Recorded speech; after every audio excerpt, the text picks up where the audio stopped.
ओम श्री गुरुवे नमः। गुरुर्ब्रह्मा गुरुर्विष्णु गुरुर्देवो महेश्वरः गुरुः साक्षात् परम ब्रह्म तस्मै श्री गुरुवे नमः।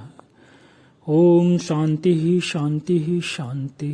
भगवान ज्ञान द्वारा यानी ज्ञान रूप नौका द्वारा अतिशय पापी का भी उद्धार, ये 36वें श्लोक में बताया गया है कि यदि तू अन्य पापियों से भी अधिक पाप करने वाला है तो भी तू ज्ञान रूप नौका द्वारा निसंदेह संपूर्ण पाप समुद्र से भली भांति तर जाएगा।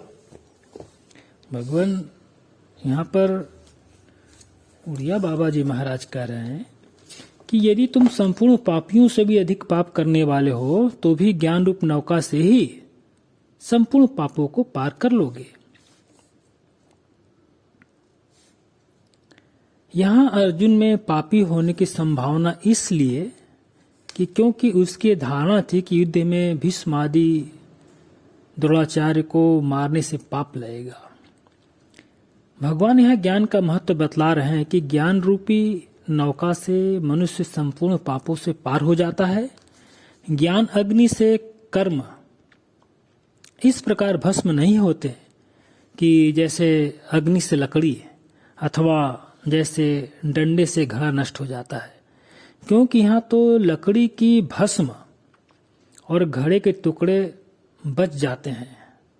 लकड़ी जल भी जाए तो उसका राख बच जाता है, और घड़े को डंडे से या पत्थर से तोड़ दो तो भी मिट्टी शेष रह जाता है। जबकि ज्ञान से तो सभी प्रकार के कर्म और ज्ञान से तो सभी प्रकार के कर्म तथा ज्ञान और उसका कार्य संपूर्ण प्रपंच सर्वथा निःशेष हो जाते हैं, यानी उनका अत्यंत अभाव हो जाता है, क्योंकि वास्तव में ये सब है ही नहीं। ज्ञान से केवल इनकी प्रतीति, अज्ञान से केवल इनकी प्रतीति होती है। इस प्रकार जब ज्ञान होने पर संसार ही नहीं रहता तो भीष्म आदि के वध से होने वाला पाप किस प्रकार रहेगा और किसको लगेगा और कौन करने वाला होगा।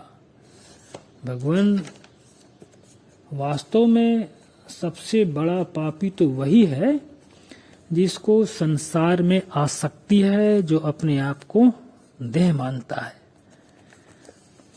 भगवान संत ज्ञानेश्वर जी कह रहे हैं कि तुम चाहे कलमश के आगर हो, यानी बहुत बड़े पापी हो, भ्रांति के सागर अथवा विकारों का पर्वत ही क्यों न हो, तो भी इस ज्ञान शक्ति के सामने ये सब बातें अत्यंत तुच्छ ठहरती हैं।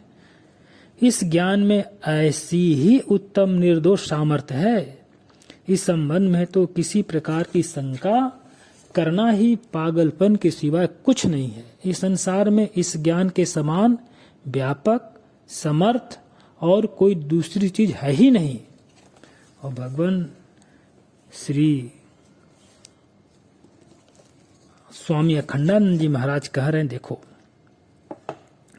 यदि अंत्यज के मुख से भी तत्व ज्ञान की बात सुनने को मिले ना तो ग्रहण कर लेना चाहिए।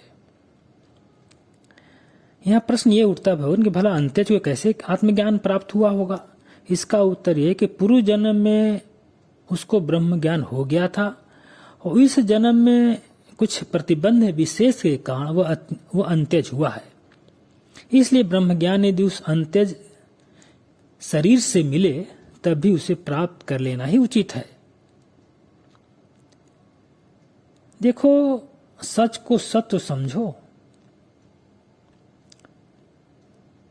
इस पचड़े में मत पड़ो कि हम स्त्री हैं या हम चंडाल हैं या हम पापी हैं, हम परदेसी हैं या हम नरक से निकल कर आ रहे हैं।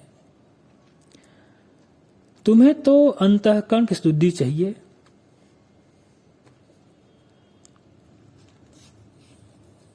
उसके लिए कोई समय निर्धारित नहीं है। कोई वेदांत ग्रंथों में यह बात निकाल कर बता दे कि कितने वर्ष या कितने महीने या कितने घंटे या कितने मिनट पहले अंतःकरण शुद्ध हो तो तत्व ज्ञान होगा। भगवान पूर्ण क्षण में अंतःकरण शुद्ध होना चाहिए। जो भगवान ने क्या कहते हैं? कहते हैं भगवान, यहाँ भगवान कि हमारे ज्ञान का दरवाजा तुम्हारे लिए हमेशा खुला है। आओ हमारे ज्ञान की नौका पर, हमारे ज्ञान के बेड़े पर चढ़ जाओ। केवल ज्ञान की नौका पर बैठ जाओ। बोले कि इससे हमारे पापों का क्या होगा? यह होगा कि तुम सारे पापों का संतरण कर जाओगे। तुम देखोगे कि देह में पाप था, इंद्रिय में पाप था, मन में पाप था, बुद्धि में पाप था, लेकिन शुद्ध बुद्ध मुक्त शुद्ध आत्मा में तो पाप था ही नहीं। उसका संतरण हो गया। मैं जिस समय अपने को पापी समझता था उस समय भी पापी नहीं था, और जिस समय अपने को निष्पाप समझ रहा हूं उस समय भी निष्पाप हुआ नहीं हूं। सर्व का अर्थ है पुण्य भी उसी में है। दुनिया में जिसको पुण्य कहते हैं ना, वह भी कर्तृत्व भोक्तृत्व वासना पूर्वक करने पर पाप ही हो जाता है। यदि आपने कर्तापना भोक्तापना की दृष्टि से यदि आप पुण्य भी कर रहे हो तो वो यानी वासना पूर्ण हो गया पुण्य आपका, तो वो भी पाप ही है। इसमें आश्चर्य की बात नहीं है।